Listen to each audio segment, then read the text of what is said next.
Voilà, bien, nous allons ouvrir la parole de Dieu. Nous prendrons le pain et le vin juste après. Et on va ouvrir la parole de Dieu dans l'évangile de Luc, au chapitre 15. Et à partir du verset 11. Alors vous allez me dire, mais ça c'est un passage qu'on a déjà vu plusieurs fois. Oui, on l'a déjà vu 2 fois, puisque c'est la parabole du fils prodigue. Mais que voulez-vous? Les textes de la Bible sont tellement riches qu'en une prédication, on n'a pas le temps de tout voir. Luc chapitre 15, verset 11. Alors on a déjà parlé du père, du fils prodigue. On a parlé du fils aîné. Et ce matin, nous allons parler du plus jeune fils. Comme ça, la boucle est bouclée. Et encore, il y a d'autres choses à dire, mais on ne peut pas tout voir non plus. Voilà, donc Luc chapitre 15, verset 11. Et on va lire ensemble. Si vous n'avez pas vos Bibles, écoutez attentivement. C'est Jésus qui parle. Et il dit encore... Un homme avait 2 fils.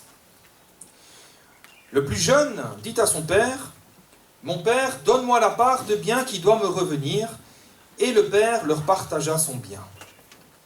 Peu de jours après, le plus jeune fils, ayant tout ramassé, partit pour un pays éloigné où il dissipa son bien en vivant dans la débauche. Lorsqu'il eut tout dépensé, une grande famine survint dans ce pays, et il commença à se trouver dans le besoin. Il alla se mettre au service d'un des habitants du pays, qu'il envoya dans ses champs pour garder les pourceaux. Il aurait bien voulu se rassasier des carouges que mangeaient les pourceaux, mais personne ne lui en donnait. Il était jaloux des cochons, qui mangeaient mieux que lui. Étant rentré en lui-même, il se dit, combien de mercenaires ou de travailleurs indépendants chez mon père ont du pain en abondance. Et moi ici, je meurs de faim. Je me lèverai, j'irai vers mon père et je lui dirai, mon père, j'ai péché contre le ciel et contre toi. Je ne suis plus digne d'être appelé ton fils. Traite-moi comme l'un de tes serviteurs, de tes mercenaires. Il se leva et alla vers son père. Comme il était encore loin, son père le vit et fut ému de compassion. Il courut, se jeter à son cou et l'embrassa. Le fils lui dit, « Mon père, j'ai péché contre le ciel et contre toi. Je ne suis plus digne d'être appelé ton fils. » Mais le père dit à ses serviteurs, « Apportez vite la plus belle robe et l'en revêtez. Mettez-lui un anneau au doigt et des souliers aux pieds. Amenez le veau gras et tuez-le, mangeons et réjouissons-nous. Car mon fils que voici était mort, et il est revenu à la vie, il était perdu, et il est retrouvé, et ils commencèrent à se réjouir. Amen. Amen. Alors ce beau texte, pour ceux qui ne sont peut-être pas très familiers avec la Bible, c'est ce qu'on appelle une parabole. Et une parabole, c'est quoi? C'est une histoire fictive, c'est pas une histoire réelle, c'est une histoire fictive, mais qui est racontée pour enseigner des vérités spirituelles. Et ce qui est intéressant, c'est que cette parabole nous enseigne beaucoup de choses. Elle nous parle de beaucoup de choses. Tellement qu'on a déjà fait 2 prédications dessus. Alors déjà, cette parabole, elle parle de nous. C'est le jeune fils. Le jeune fils nous représente nous, tous les hommes et toutes les femmes de la terre. Ensuite, cette parabole parle de Dieu, qui est représenté ici par le Père. Et enfin, elle parle de notre relation et de notre rapport avec Dieu. Autre chose très intéressante avec les paraboles, et notamment celle-ci, c'est qu'elles sont intemporelles. Les paraboles traitent de sujets, en tout cas les paraboles de la Bible, traitent de sujets qui sont toujours actuels. Vous savez, la Bible n'est jamais dépassée par son époque. On pense parfois, vous savez, on réforme tout aujourd'hui, et on pense parfois qu'il faut réformer la Bible. Mais elle n'a pas besoin de mise à jour, la Bible. Elle n'a pas besoin de réformer. C'est nous qui avons besoin d'être réformés, mais pas la parole de Dieu. La parole de Dieu, elle est la vérité. Et les choses dont elle parle, ce sont des choses intemporelles, des choses qui sont vraies hier, mais qui sont toujours vraies encore aujourd'hui. Et le sujet principal traité dans cette parabole, c'est la réconciliation entre les hommes et Dieu. C'est beau quand même, hein? La réconciliation entre le ciel et la terre. Et cette parabole, elle est très actuelle, parce que tous les problèmes de la terre que nous vivons, que nous subissons aujourd'hui, eh bien, sont arrivés tous à partir d'un moment donné, à un moment précis dans l'histoire humaine, c'est ce moment où l'être humain a décidé de se séparer avec Dieu. Il a choisi de vivre sa vie sans Dieu. Et ça, c'est ce qui s'est produit dans le jardin d'Éden, avec Adam et Ève. Certainement, vous connaissez ce récit, lorsqu'ils ont délibérément mangé du fruit défendu. Et ce n'était pas une pomme. Hein, on a représenté ça par une pomme, mais la Bible ne dit pas ce que c'est. C'est juste le fruit défendu. Et c'est étrange ce qui s'est passé en Éden. Pourquoi ils ont fait ça? Pourquoi est-ce qu'ils ont choisi de faire la seule chose qui leur était interdite? Ils avaient pourtant un jardin entier à leur disposition. Ils avaient des milliers d'hectares à leur disposition, remplis de toutes sortes d'arbres fruitiers. Mais la seule chose qui leur avait été formellement interdite, c'est ça, vers ça qu'ils se sont tournés. Et vous savez, on n'est pas très différents d'eux finalement.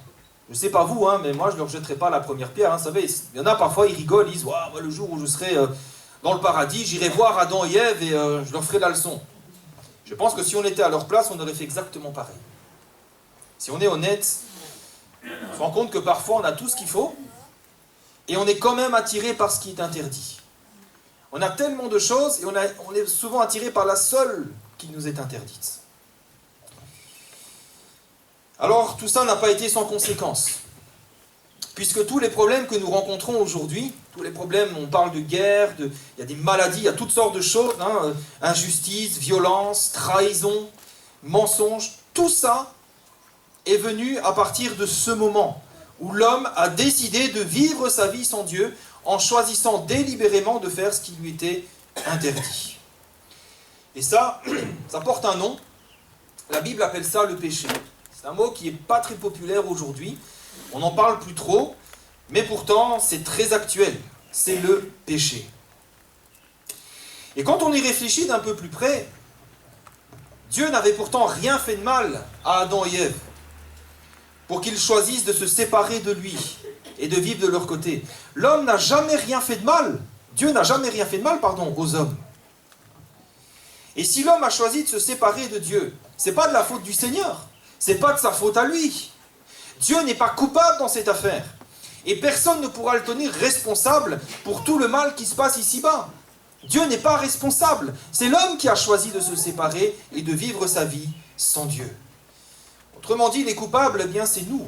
Nous qui avons choisi de vivre notre vie sans Dieu et de ne faire aucun cas du Seigneur.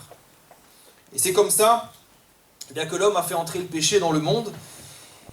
Et ce péché qui ne cesse de se répandre génération après génération. S'il y a bien un héritage que nous recevons de nos pères, un héritage dont personne, en tout cas personne sur la terre, ne peut nous destituer, c'est l'héritage du péché. Nous l'héritons de père en fils, de génération en génération. Et la Bible dit très clairement, dans Romains chapitre 5, verset 12, il est écrit, c'est pourquoi, comme par un seul homme, le péché est entré dans le monde, et par le péché la mort, et qu'ainsi la mort s'est étendue sur tous les hommes, parce que tous ont péché. C'est pour ça que ce récit, peut-être certains se disent, oui, mais ça a été écrit il y a tellement longtemps. Il y a près de 2000 ans que ça a été écrit. Ben, bien sûr, c'est un récit qui est très ancien, qui est très vieux, mais qui est très actuel, qui nous concerne tous et toutes encore aujourd'hui. Parce que nous étions tous séparés avec Dieu. Non pas parce que Dieu ne nous aime pas, non pas parce que Dieu nous a rejetés, mais parce que nous ne voulions pas de lui. Et même si la plupart d'entre nous, nous venons à l'église, nous sommes passés par les eaux du baptême, nous marchons en nouveauté de vie, nous sommes fidèles à Dieu. Même si la plupart d'entre nous, nous sommes revenus à Dieu, eh bien ce message nous concerne tous. Parce que nous le verrons tout à l'heure, nous ne sommes pas immunisés contre le péché. Et ce gène de la rébellion existe toujours en nous.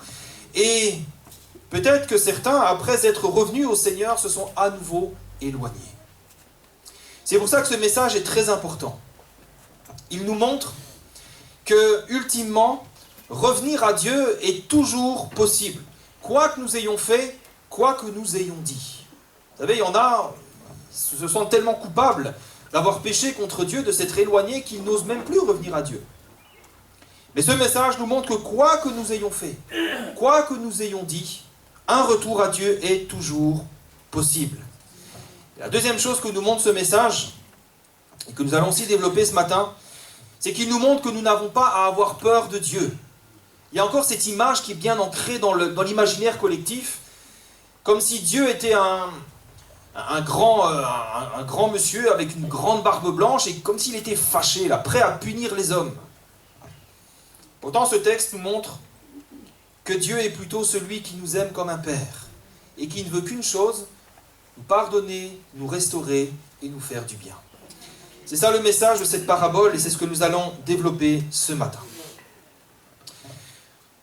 Un des personnages centraux de cette parabole, eh bien, c'est le plus jeune fils. Le plus jeune fils, on l'appelle également le fils prodigue. C'est ce qui a donné d'ailleurs le nom de cette parabole, on l'appelle la parabole du fils prodigue, parce que prodigue, c'est un mot ancien qui signifie gaspiller son bien à l'excès. Et c'est ce que ce jeune fils a fait.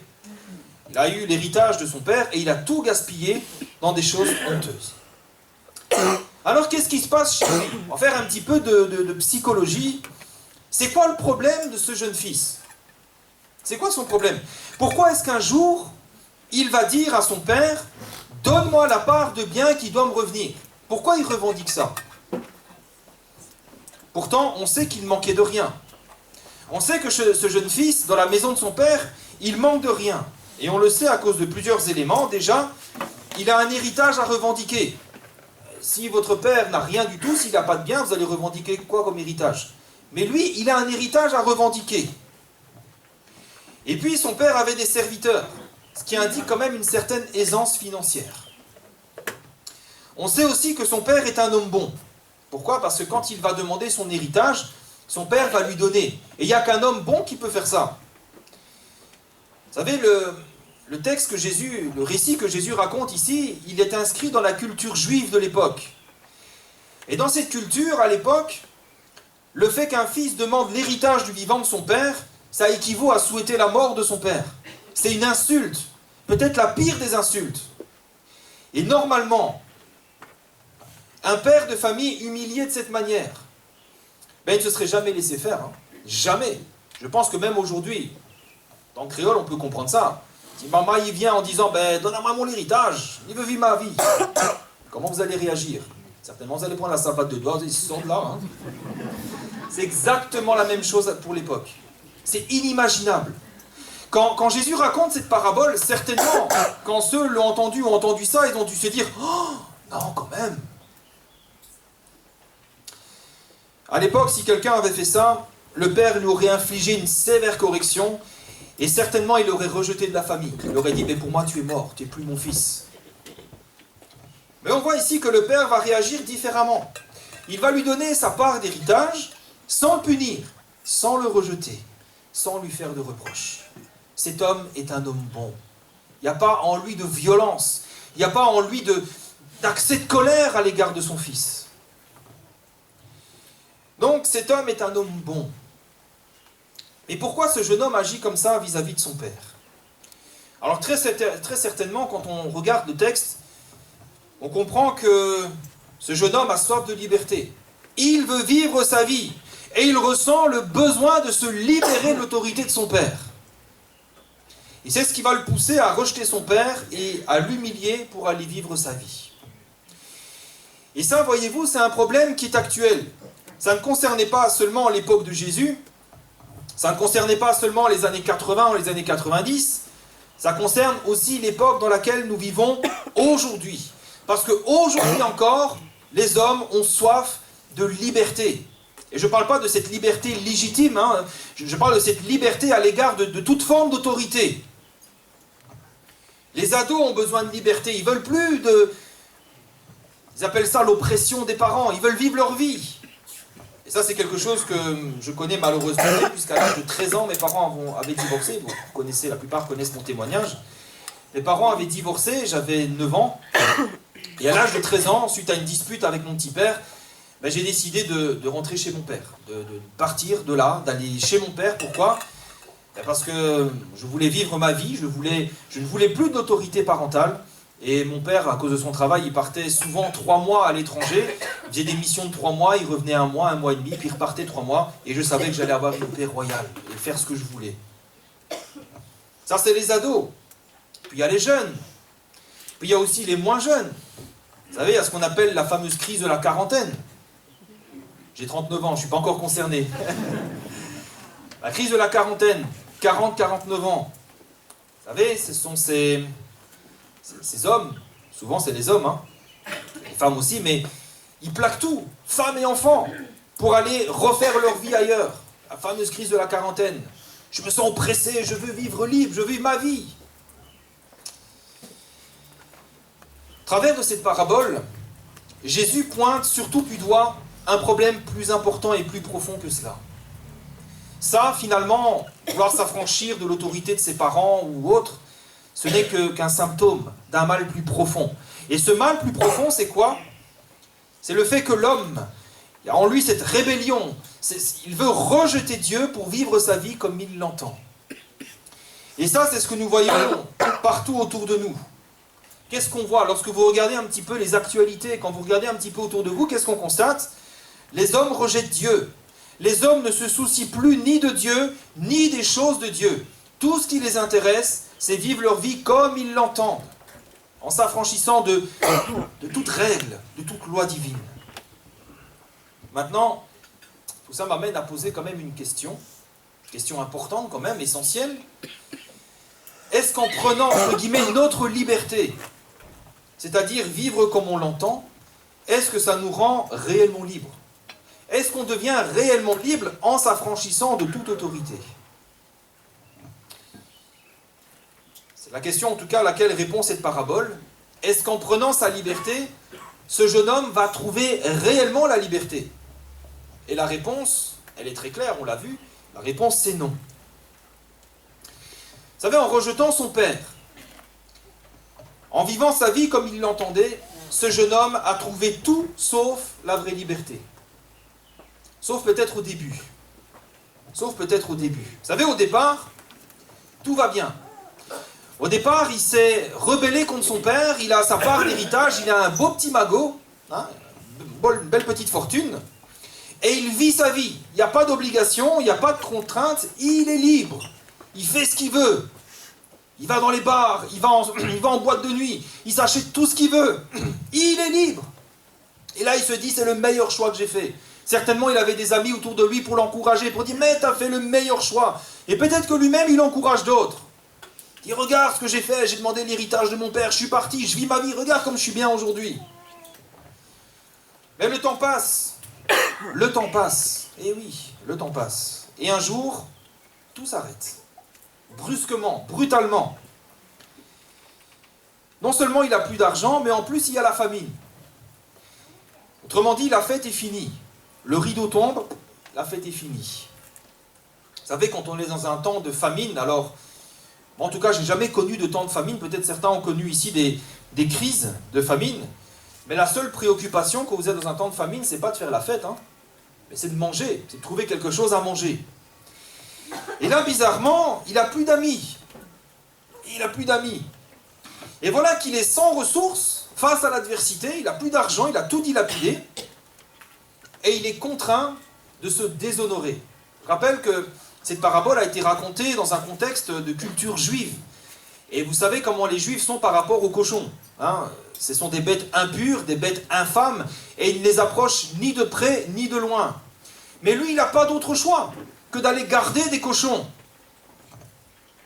Et lui qui voulait être libre, lui qui voulait vivre sa vie, maintenant il est pire qu'un esclave. Il est traité même moins bien que ces bêtes impures. Imaginez un petit peu qu'il est tombé tellement bas que des bêtes impures sont mieux nourries que lui. Il envie ces cochons qui, on le sait, ça, ils se votent dans leur propre boue. Alors son erreur, ça a été quoi? Ça a été de croire que la vraie liberté, c'est de faire ce qu'on a envie. C'est de s'affranchir de toutes les lois et de toutes les règles, pour n'obéir qu'à sa propre volonté et ne faire que ce qu'on a envie de faire. Mais qu'est-ce que tout ça a produit dans sa vie? Vous savez, on peut faire le bilan de sa vie, et on constate que c'est plutôt catastrophique. Je ne sais pas vous, mais moi ça ne me fait pas envie. Premièrement, il a renié son père, et il l'a humilié publiquement. Imaginez cet homme qui n'avait rien fait de mal, cet homme qui est bon, cet homme qui n'a rien fait de mal. il l'a renié, il l'a insulté, il l'a humilié publiquement et il l'a blessé au plus profond de lui-même. Ensuite, il a dilapidé tout son héritage dans des choses honteuses. On a dit, mais qu'est-ce que tu as fait de ton argent? Et quand on lui pose la question, certainement il devait devenir tout rouge. Il n'a même pas investi une partie intelligemment, il a tout gaspillé. Et puis, il a été contraint de se déshonorer en se rendant impur, en allant garder des cochons, et il a été mis au banc de la société. Lui qui était au top, en un instant, il est tombé plus bas que terre. Alors, est-ce que c'était ça son but?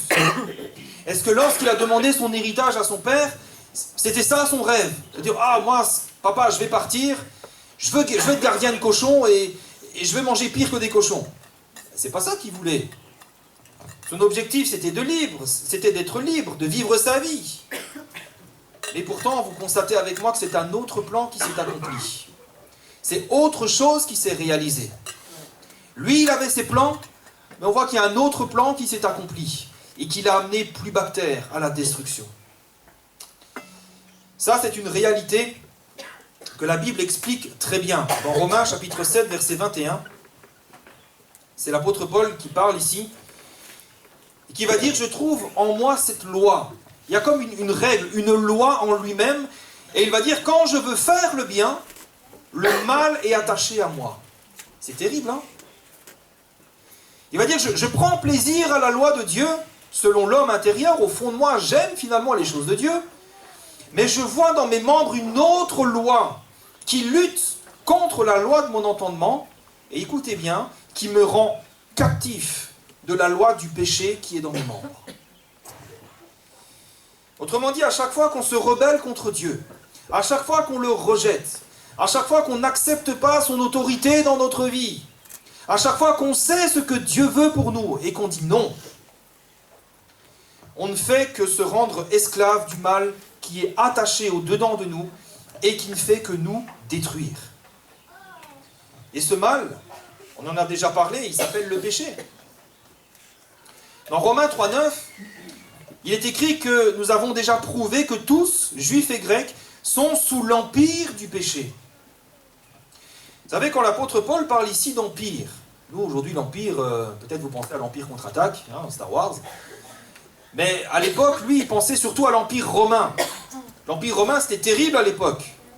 C'était un empire qui était redoutable, un empire qui exerçait une domination quasiment absolue sur tous les peuples qui lui étaient assujettis.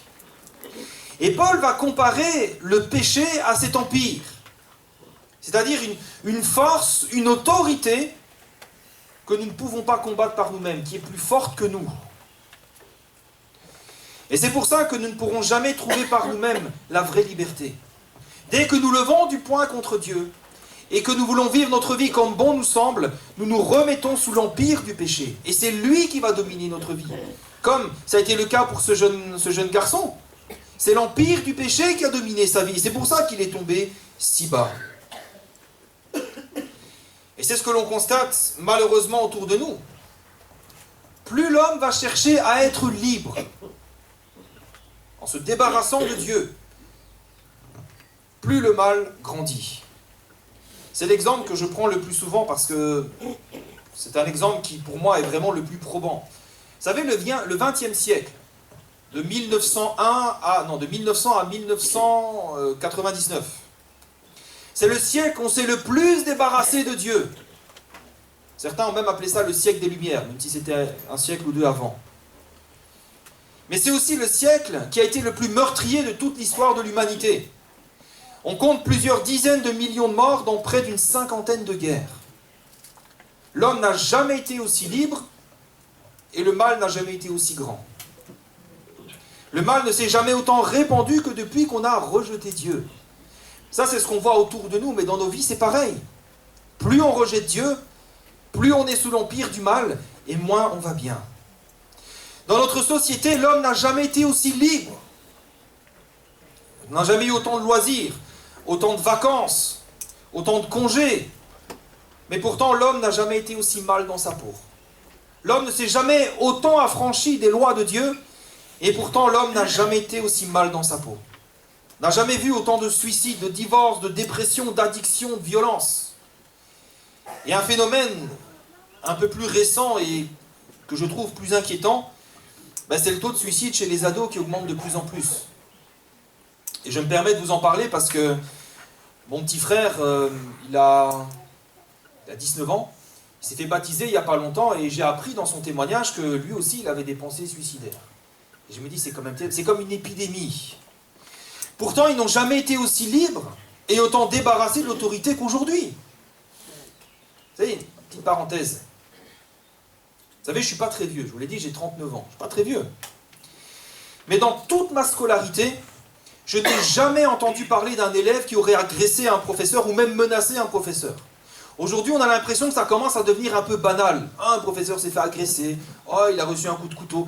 Et ça devient tellement fréquent, j'ai l'impression que ça se banalise un petit peu. Il y a des professeurs qui veulent même plus aller dans certaines régions, dans certaines zones de France. Moi, à mon époque, il y a 20-25 ans de ça, j'avais jamais entendu ça.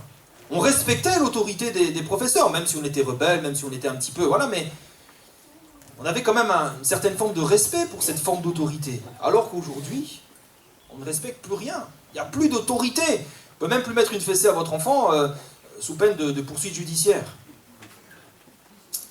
On pourrait presque dire qu'aujourd'hui, les ados ont tous les droits, et pourtant, ils n'ont jamais été aussi mal qu'aujourd'hui.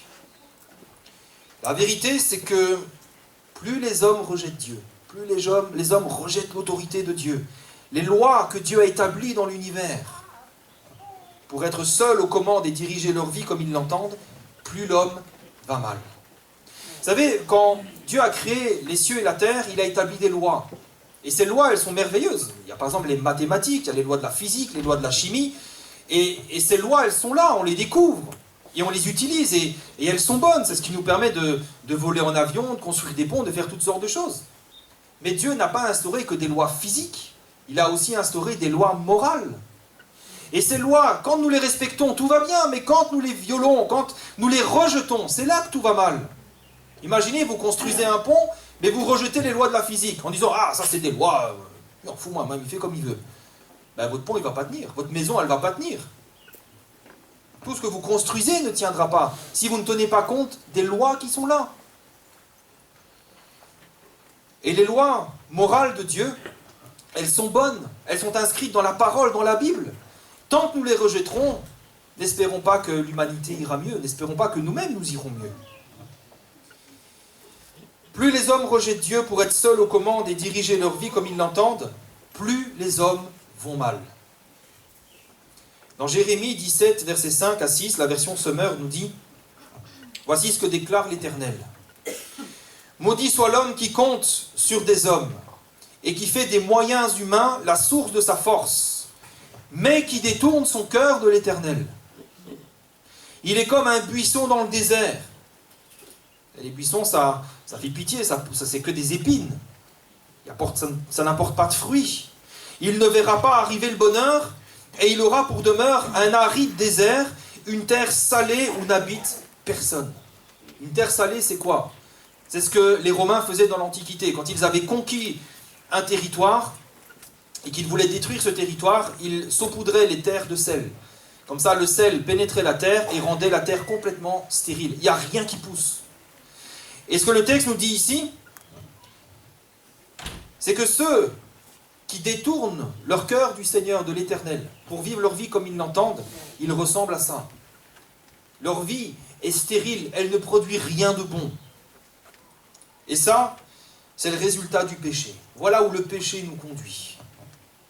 Alors, on peut se dire, oui, mais si le péché est si horrible, si le péché nous détruit tant, pourquoi tout le monde pêche? Pourquoi autour de nous, il n'y a personne qui arrête? Eh bien, on l'a déjà dit, nous sommes sous l'empire du péché. C'est une force qui est plus grande, qui est plus forte que nous. Mais aussi, parce que le péché ne frappe jamais à notre porte sous son aspect réel. Toujours un aspect de séduction. Vous savez, on revient à Adam et Ève, c'est l'origine. Quand le serpent ancien est venu les séduire, quand il leur a présenté le péché, il ne leur a pas dit, mais si vous mangez du fruit défendu, vous savez, Dieu a raison, hein, vous allez mourir et de grands malheurs vont s'abattre sur votre vie. Il leur a pas dit ça. Il leur a dit, mais Dieu sait que le jour où vous en mangerez, vos yeux s'ouvriront, et regardez bien la pommade qui leur passe, vous serez comme des dieux, choisissant, connaissant le bien et le mal. Oh là là, ils ont été flattés. C'est comme ça que le péché gagne les hommes. Le péché ne se présente jamais à nous sous son réel aspect, mais toujours un aspect séducteur. Eh oui, tu peux voler ton patron, mais bien sûr, tu peux quitter ta femme et aller avec cette jeune fille. Mais oui, ne t'inquiète pas, vas-y, c'est le bonheur qui t'attend, t'inquiète pas. Vous savez, espérer être libre en faisant ce qu'on veut, c'est un mensonge et une séduction. Parce que la seule chose que ça va produire, ça va nous rendre esclaves du péché qui ne cessera de nous détruire et de nous détruire encore, jusqu'à la mort. Vous savez, quand j'étais beaucoup plus jeune, j'ai vu ces choses de mes propres yeux. Et c'est des choses qui m'ont marqué à vie. Je vais vous donner 2 exemples. Le premier, c'était un jeune gars. Moi, je n'étais pas très vieux, j'avais 15 ans peut-être. Lui, il était beaucoup plus jeune que nous. Il avait 11-12 ans. Et bah, nous, on fumait des joints, on buvait, tout ça. Et lui, il faisait pareil que nous. Il nous imitait. Et puis, dans la bande, il y en a qui prenaient des trucs un peu plus forts. Et lui, il a voulu les imiter. Et il s'est allé crescendo, alors on lui disait, mais arrête. Pourtant, bon, nous, on faisait ce qu'on voulait, mais on lui disait, mais quand même, arrête, c'est pas bon pour toi. Il lui dit, ah, moi je m'en fous, je vis de ma vie, etc. Et puis, jusqu'au jour où il a goûté à l'héroïne. Il était très jeune, il doit avoir 13 ou 14 ans. Il est tombé dans l'héroïne, et puis on le voyait dépérir comme ça dans l'héroïne. Bon. Et puis un jour, quelques années plus tard, j'ai appris qu'il était mort d'overdose. Et je devais avoir 16 ans, 16-17 ans. Autre cas, un autre ami de la bande dans laquelle on était, lui, ce qu'il aimait faire, c'était prendre la voiture de ses parents en cachette. Pourtant, il n'avait pas le permis, il avait 15-16 ans. Mais il aimait prendre la voiture de ses parents. Et ses parents lui ont déjà dit, si tu prends encore la voiture, il y a trappe à eau. Et voilà, pas ces détails. Mais il s'en fichait, il faisait ce qu'il avait envie de faire. Et on lui disait, nous aussi, mais arrête de faire ça, il va t'arriver quelque chose. Mais ça n'a pas manqué. Un jour, il a pris la voiture, il a eu un accident, et il est mort. Espérer être libre, espérer vivre notre vie, et être heureux, connaître le bonheur en faisant tout ce qu'on a envie, c'est un mensonge et une séduction. En rejetant l'autorité divine, en rejetant Dieu, en menant la vie que nous voulons mener, la seule chose qu'on fait, c'est se mettre sous l'empire du péché, sous l'esclavage du péché. Pour en revenir à notre parabole, au travers de la vie de ce jeune homme, quand on en fait le bilan, qu'est-ce qu'on constate? On ne voit qu'une seule chose, on voit l'œuvre du péché qui ne fait que détruire. Alors maintenant, il y a peut-être une question qu'on pourrait se poser, c'est quel est le bilan de notre vie? C'est quoi le bilan de notre vie? Un enseignement important de cette parabole, c'est qu'elle nous montre qu'on ne gagne jamais rien à s'éloigner du Seigneur. Jamais. Qu'est-ce que ce jeune homme a gagné? Quand on ne se soucie plus de Dieu, quand on choisit de faire les choses à notre manière, comme on en a envie, c'est jamais quelque chose de bon qui nous attend derrière. Alors peut-être au début, peut-être pas tout de suite, peut-être qu'au début, ouais, ça va être sympa, ça va marcher. Mais ça ne marchera que pour un temps, comme Jésus nous le révèle à travers cette parabole. Vous savez, c'est ce que nous constatons, tous ceux qui ont connu le Seigneur, qui se sont éloignés, qui sont partis, c'est jamais pour un mieux. Tous ceux qui ont abandonné l'assemblée, c'est jamais pour un mieux. Jamais, au contraire. Alors, quelle est la solution maintenant? Eh bien, la solution, c'est de revenir à Dieu. C'est ça la solution. Elle est toute simple. Il suffit de revenir à Dieu parce que lui seul peut nous rendre la liberté que le péché nous a volée. C'est d'ailleurs ce que Jésus va déclarer dans Jean 8, 36.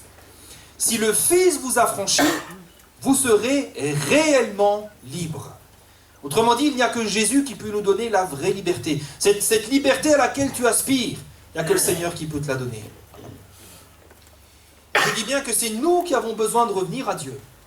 Parfois on pense que Dieu est fâché, Dieu est loin et il faut qu'il s'approche de nous. Mais non, c'est nous qui avons besoin de revenir parce que Dieu, lui, s'est jamais éloigné. C'est nous qui sommes partis. Vous savez, s'il y a cette belle image que j'aime beaucoup, on peut voir Dieu comme le port. Vous savez, le port où les bateaux accostent. Et nous, on est comme des navires. Vous savez, si vous voyez que le port est loin, très loin de vous, Ce n'est pas le porc qui s'est éloigné, c'est vous qui vous êtes éloigné. Si vous voyez que Dieu est loin de vous, ce n'est pas Dieu qui s'est éloigné, mais c'est vous. C'est nous. C'est nous qui avons donc besoin de revenir à Dieu. Parce que c'est ça aussi que nous raconte cette parabole. Le Père n'a pas mis son Fils dehors. C'est lui qui a décidé de partir. C'est sa décision, c'est son choix. C'est donc pas Dieu qui doit s'approcher de nous, c'est nous qui devons nous approcher de lui. Parce que le Seigneur, lui, il nous cherche déjà. Il nous attend. Il est prêt à nous accueillir. Peu importe ce que nous avons dit, peu importe ce que nous avons fait. Jésus a même dit, je ne mettrai pas dehors celui qui vient à moi. Et Jésus ne peut pas rejeter ceux qui reviennent à lui. Autrement dit, on peut se faire piéger par le péché. Ça peut arriver. On peut se faire piéger, on peut tomber bêtement dans le péché. Et on peut en ressentir parfois beaucoup de honte, de culpabilité. Mais ce n'est pas une raison pour rester dans cet état. Et c'est encore le message de cette parabole qui nous montre que Dieu est prêt à pardonner tous ceux et celles qui reviennent à lui.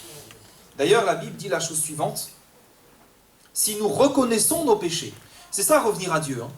Revenir à Dieu, c'est simplement reconnaître qu'on a fait fausse route, reconnaître qu'on est à côté. Si nous reconnaissons nos péchés, si nous demandons pardon au Seigneur, la Bible nous dit qu'il est fidèle et juste. Et par conséquent, il nous pardonnera nos péchés et nous purifiera de tout le mal que nous avons commis. Tout ce mal, toute cette culpabilité, toute cette honte, Dieu est capable de nous en purifier, de nous en nettoyer complètement. Alors le problème, c'est que parfois, la honte nous retient de revenir vers Dieu. Et parfois, c'est la peur qui nous retient. Parce que malheureusement, comme je disais tout à l'heure, beaucoup ont encore cette image de ce Dieu fâché, d'un Dieu assoiffé de vengeance vis-à-vis de tous ceux qui commettent le mal. Mais, comme je vous le disais, cette parabole, elle nous parle de nous, mais elle parle aussi de Dieu, à travers le Père. Et si on regarde un peu plus près la réaction du Père, lorsque son Fils revient à lui, qu'est-ce qu'on constate? On constate 4 choses. Premièrement, il attend son Fils. Et ça, on le sait parce qu'au verset 20, il est écrit que le Père le voit arriver de loin. Tant dire que c'est la seule chose qui le préoccupait. Quand le Fils est parti, la seule chose qui préoccupe le cœur de Dieu, c'est de savoir quand est-ce qu'il reviendra. Deuxièmement, quand il voit son Fils venir, qu'est-ce qu'il fait? Il court vers lui.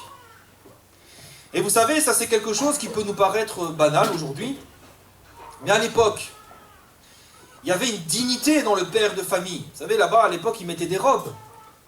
Les hommes portaient des grandes robes, et pour courir, ils devaient relever la robe. C'est-à-dire montrer ses mollets, montrer ses jambes. Et ça, c'est quelque chose qui, à l'époque, était impensable. Les hommes ne faisaient pas une chose pareille. Mais ça démontre toute l'intensité de son amour. Ça nous montre à quel point son amour surpasse tout, même les conventions sociales. Et ça nous montre que Dieu nous aime comme ça. Troisièmement, il l'embrasse. Et là encore, je vous rappelle que c'est un garçon qui gardait les cochons. Autant vous dire que l'odeur ne devait pas être très agréable.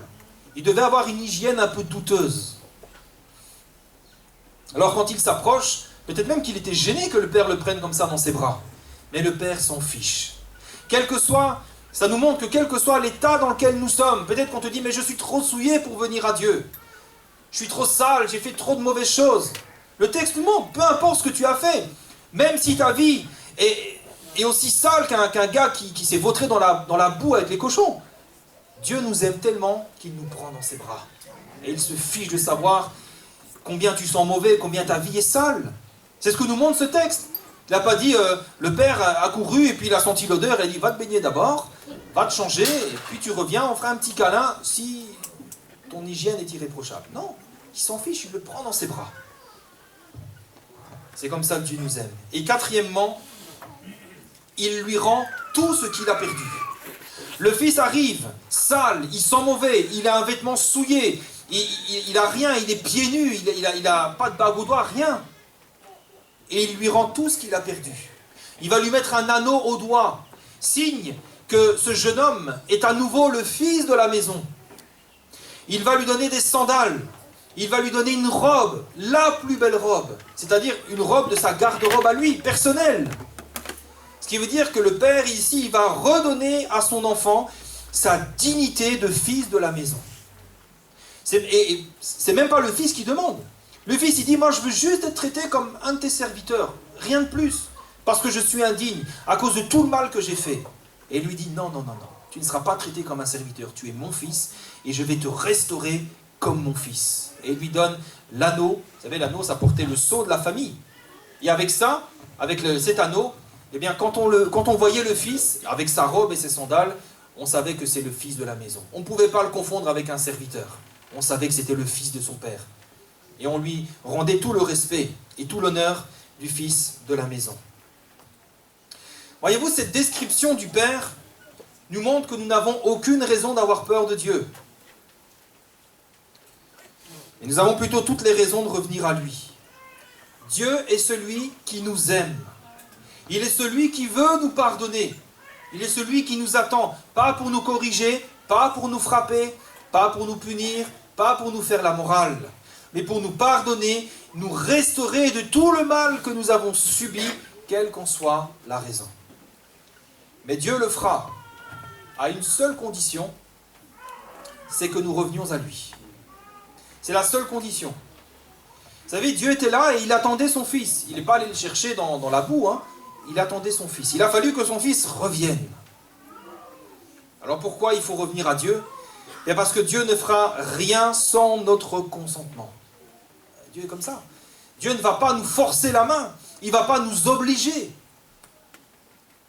Il faut que nous lui demandions de tout notre cœur. Il faut que nous revenions à lui de tout notre cœur. Il faut que ça vienne de nous. Seigneur, j'ai besoin de toi. Seigneur, j'ai besoin de ta grâce. J'ai besoin de ton pardon. J'ai besoin de ton secours. La Bible nous dit, Jacques chapitre 4, verset 8, « Approchez-vous de Dieu et il s'approchera de vous. » Oui, il y a une démarche à faire de notre part. Rassurez-vous en tout cas d'une chose, c'est que le Seigneur ne sera jamais dégoûté par notre péché. Vous savez, il y en a qui attendent d'avoir entre guillemets, une meilleure vie pour s'approcher du Seigneur. Ils disent, non, moi je ne peux pas venir à l'église parce que je suis trop sale. Il faut d'abord que je mette certaines choses en ordre. Mais c'est Dieu qui va mettre les choses en ordre dans ta vie. C'est lui qui va te purifier. C'est lui qui va effacer ces choses. C'est lui qui va te rendre capable. Si tu n'avais pas besoin du Seigneur pour te purifier, pourquoi revenir à lui? Le Seigneur ne sera jamais dégoûté par notre péché, ni par les choses honteuses qu'on a fait. Parce que voyez-vous, quand Jésus touche ce qui est impur, Jésus le purifie. Jésus ne peut pas se souiller par le péché. Quand Jésus va toucher une vie souillée, une vie brisée, cette vie, elle va se trouver restaurée, bénie. Vous savez, quand Jésus touchait les malades, Jésus touchait pourtant des fameux malades, il touchait des lépreux. Les lépreux, on évitait de les approcher parce que c'était une maladie très contagieuse. Eh bien, Jésus touchait les lépreux étaient guéris. Jésus peut toucher ta vie ce matin, et ta vie sera guérie. Alors peut-être pas de la lèpre, mais d'un autre type de lèpre. Vous savez, la Bible, le péché, la Bible l'appelle aussi une lèpre spirituelle. C'est quelque chose qui nous tue à petit feu, qui nous ronge, qui est laid. Eh bien, Jésus peut aussi nous toucher et nous purifier de ça. Au final, vous savez, la liberté la plus précieuse pour l'homme, c'est quoi? C'est pas de faire tout ce qu'on a envie comme on en a envie. En écoutant tout ce que la société nous dit aujourd'hui, la liberté la plus précieuse de l'homme, c'est celle de pouvoir se tourner vers celui qui veut le rendre réellement libre. Et ça, il n'y a personne qui peut nous l'empêcher. Personne ne peut nous empêcher de nous approcher de Dieu. Personne ne peut t'empêcher là, à l'instant, de dire « Seigneur, j'ai besoin de toi. Seigneur, viens dans ma vie. » Jésus a dit « Si le Fils vous affranchit, vous serez réellement libre. » Ce n'est pas une liberté avec un piège au bout, où dans 6 mois, 1 an, tu vas avoir quelque chose, une grosse déception, tu vas te dire, mais qu'est-ce que j'ai fait? Vous savez, ça fait 20 ans, près de 20 ans que j'ai donné mon cœur au Seigneur, que j'ai choisi de suivre Jésus. Je ne regrette pas un seul jour. Il y en a qui suivent le Seigneur depuis bien plus longtemps que moi. Je parlais avec un frère, avec Jean. Il s'est fait baptiser, j'étais pas né, en 78, c'est ça. Il s'est fait baptiser, j'étais même pas né. Est-ce que tu regrettes? Non. On ne regrette jamais d'avoir donné sa vie au Seigneur. On ne le regrette jamais. Parce qu'il nous donne la vraie liberté. La vraie liberté. Pourquoi Jésus peut nous rendre réellement libres? Pourquoi il nous offre la vraie liberté? Eh bien parce que lui, il a vaincu le péché. Aucun homme ne peut dire « moi j'ai vaincu le péché, moi je suis plus fort que le péché ». Jésus, oui. La Bible nous dit, Colossiens 2,15, il a dépouillé les dominations, les autorités, et il les a livrées publiquement en spectacle en triomphant d'elles par la croix. La croix, c'est là où Jésus a vaincu le péché. Dans Marc 3,27, Jésus va dire « Personne ne peut entrer dans la maison d'un homme fort et piller ses biens sans avoir auparavant lié cet homme fort, alors il pillera sa maison. » Il parle ici du diable, que Jésus a vaincu. Alors à tous ceux qui mettent leur foi en Jésus, tous ceux qui croient en Jésus, qui croient que Jésus est le Seigneur, le Sauveur, qu'il est Dieu, qu'il peut pardonner les péchés, qu'il peut nous rendre la vraie liberté, tous ceux qui viennent à lui de tout leur cœur, Jésus les purifie et Jésus les libère de la domination du péché. Et alors cette loi du péché qui est dans nos membres, qui nous rendait captifs, elle est définitivement vaincue. Elle est encore là. Pas se mentir, hein, elle est encore là. Et c'est pour ça que ce message est pour chacun d'entre nous. Même pour les plus anciens d'entre nous. Parce qu'il peut nous arriver à tous de chuter. Il peut nous arriver à tous de renier un jour Dieu, de lever le poing contre Dieu. Ça peut nous arriver à tous. Mais en tout cas, le péché n'a plus le pouvoir de nous dominer. Puisqu'il est écrit que ceux qui sont à Jésus-Christ ont crucifié la chair avec ses passions et ses désirs. La liberté que Jésus nous offre nous rend libres du pouvoir du péché. Et c'est ça la vraie liberté. C'est de pouvoir à nouveau nous soumettre aux lois de Dieu, faire la volonté de Dieu. Il n'y a rien de meilleur pour nous. Imaginez le pont. Hein. Si vous voulez construire un pont en faisant fi des lois que Dieu a établies dans l'univers, le pont va s'écrouler. Si nous bâtissons nos vies en faisant fi des lois morales de Dieu, notre vie va s'écrouler. Notre vie sera à terre. Mais si nous respectons ces lois, si nous respectons la volonté de Dieu dans notre vie, là nous serons réellement libres et c'est là que nous connaîtrons le repos, la vraie paix, la vraie joie, l'amour et que nous recevrons la vie éternelle. Alors ce matin, Jésus veut nous rendre libres. Amen. Jésus veut nous rendre libres. Et ce matin, je m'adresse à tout le monde. Peut-être vous êtes là pour la première fois, peut-être vous êtes habitué, vous n'êtes pas encore engagé avec le Seigneur, peut-être vous êtes fidèle depuis des années. Ce message nous concerne tous, même moi. Parce que personne n'est définitivement immunisé contre le péché. C'est une séduction qui est là et qui, vous savez, la Bible nous dit que le diable est comme un lion rugissant qui attend pour dévorer ce qu'il peut. Et il peut nous arriver à tous de chuter. Il peut nous arriver à tous, dans un moment de faiblesse, de nous rebeller contre Dieu. On sait ce que Dieu veut, mais on ne le fait pas. On peut par exemple refuser de pardonner. On peut par exemple refuser de dire la vérité, par exemple. On ment. Toutes ces choses, ce sont des actes de rébellion contre Dieu. Et ça peut nous arriver à tous. Alors qui que nous soyons, si nous avons besoin de revenir à Dieu, et c'est pas moi, je ne suis pas la police des cœurs, la police des âmes, je ne suis pas là pour vous juger ou pointer du doigt. Je suis simplement là pour vous dire que si nous avons besoin de revenir à Dieu, si nous ressentons que dans notre cœur il y a quelque chose qui ne va pas, qui n'est pas en ordre avec Dieu, revenir à lui c'est encore possible aujourd'hui, parce que Dieu nous attend encore. Dieu est là, et il nous attend les bras grands ouverts. Le prix de notre péché a été payé à la croix. Et Dieu est là, il est prêt à nous accueillir, prêt à nous pardonner et à nous restaurer. Vous savez, quand j'ai donné mon cœur au Seigneur, j'avais 20 ans, j'étais en échec scolaire, j'étais drogué, j'arrivais pas à m'en sortir, j'étais fichu, j'étais comme ce fils prodigue. J'étais au fond du gouffre, j'arrivais pas à m'en sortir, j'étais fichu, j'étais dans la colle, Jacques, je ne m'en sortais pas. Et il a suffi que d'une chose. J'étais là, le pasteur avait fait un appel, je me suis levé, et là j'ai constaté ma misère, j'ai fait punaise, c'est pas possible quand même. Et j'ai dit cette simple prière, j'ai fait Seigneur, tu vois, je suis en train de gâcher ma vie, viens. Je vous promets, c'est tout ce que j'ai dit. Et j'ai même pas dit à haute voix, je l'ai dit dans mon cœur. Et à l'instant même, Dieu m'attendait, à l'instant même, j'ai été délivré du poids du péché. Je peux vous dire, c'est une sensation unique. J'ai jamais revécu ça depuis. Vous vous sentez tellement léger. Mes pieds touchaient plus le sol. J'étais tellement léger, tellement apaisé. Cette culpabilité que je traînais depuis des années, ce fardeau, ces ténèbres. J'ai été délivré de ça. Et cerise sur le gâteau, j'ai été délivré aussi de la drogue. Instantanément, juste après là, j'ai jeté tout ce que j'avais à la poubelle, j'ai mis ça même dans le cabinet, j'ai tiré la chasse, c'était fini. J'ai été réellement libre. Et pour ça, il suffit que d'une seule chose, revenir à lui et recevoir sa grâce. Cette grâce que Dieu offre à tout le monde. Alors, on va prier quelques instants, on va se recueillir. C'est important ce matin, on a entendu la parole et ce message, il est pour chacun de nous. Qui que nous soyons, si ce matin nous avons besoin de revenir à Dieu, eh bien n'hésite pas. N'attends pas demain, n'attends pas après-demain, ne te dis pas on verra ça une prochaine fois. C'est aujourd'hui le jour du salut. Alors on va prier quelques instants et puis nous allons prendre le repas du Seigneur. Le pain et le vin représentent la mort de Jésus. La croix qu'il a subie pour chacun d'entre nous. Ce pain représente le corps de Jésus qui a été meurtri à la croix. Le vin représente le sang de Jésus qui a coulé à la croix. Alors pourquoi Jésus est mort à la croix? Mais parce que pour que Dieu puisse pardonner nos péchés, il fallait que quelqu'un paye le prix du péché. C'est ce que Jésus a fait. Pour tous ceux qui sont passés par les eaux du baptême, eh bien, ce pain et ce vin représentent le sacrifice que Jésus a consenti pour chacun de nous.